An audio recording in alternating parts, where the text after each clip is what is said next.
ഇന്ത്യയിൽ നിന്നുള്ള ഹജ്ജ് തീർത്ഥാടകർ നാട്ടിലേക്ക് മടങ്ങി തുടങ്ങി. സ്വകാര്യ ഗ്രൂപ്പുകളിലെത്തിയവരാണ് നാട്ടിലെത്തിയത്. ഹജ്ജ് കമ്മിറ്റി വഴി എത്തിയ തീർത്ഥാടകരുടെ മടക്കയാത്ര നാളെ തുടങ്ങും. ഹജ്ജ് കർമ്മങ്ങൾ പൂർത്തിയാക്കിയ തീർത്ഥാടകരുടെ നാട്ടിലേക്കുള്ള മടക്കയാത്ര ഇന്നലെയാണ് ആരംഭിച്ചത്. അൽഹിന്ദ് ഗ്രൂപ്പിലെത്തിയ തീർത്ഥാടകരാണ് ആദ്യ സംഘത്തിലുള്ളത്. ജിദ്ദയിൽ നിന്നും കൊച്ചിയിലേക്കുള്ള ഇൻഡിഗോ വിമാനത്തിൽ സംഘം നാട്ടിലേക്ക് പുറപ്പെട്ടു.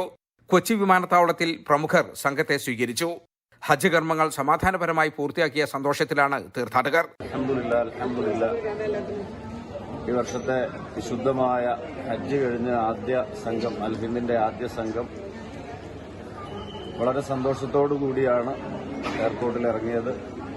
എല്ലാ കാര്യങ്ങളും വളരെ എളുപ്പമായി. എയർപോർട്ടിൽ കാര്യങ്ങളൊക്കെ വളരെ സന്തോഷകരമായി നടന്നു. അൽഹംദുലില്ലാഹ് വെള്ളിയാഴ്ച ദിവസം തന്നെ ഇവിടെ ഇറങ്ങാൻ കഴിഞ്ഞു. പിന്നെ പിന്നിൽ പ്രവർത്തിച്ച അൽഹിന്ദിന്റെ എല്ലാ പ്രവർത്തകരെയും അനുമോദിക്കുന്നതിനോടൊപ്പം എല്ലാവിധ ഖൈറുകളും അല്ലാഹു തആല പ്രദാനം ചെയ്യട്ടെ. ഹജ്ജ് കമ്മിറ്റി വഴി 1,40,000-ഓളം തീർത്ഥാടകരും സ്വകാര്യ ഗ്രൂപ്പുകൾ വഴി 35,000 തീർത്ഥാടകരുമാണ് ഇത്തവണ ഇന്ത്യയിൽ നിന്നും ഹജ്ജിനെത്തിയത്. 5,59,800 രൂപ മുതലായിരുന്നു അൽഹിന്ദിന്റെ പാക്കേജ് നിരക്ക്. ഹജ്ജ് കമ്മിറ്റി വഴിയുള്ള തീർത്ഥാടകരുടെ മടക്കയാത്ര നാളെ ആരംഭിക്കും. ഹജ്ജിന് മുമ്പ് മദീന സന്ദർശിക്കാത്ത തീർത്ഥാടകരുടെ മദീന സന്ദർശനവും നാളെ ആരംഭിക്കും.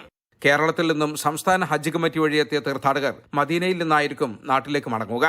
ജലീൽ കണമംഗലം, 24 ജിദ്ദ.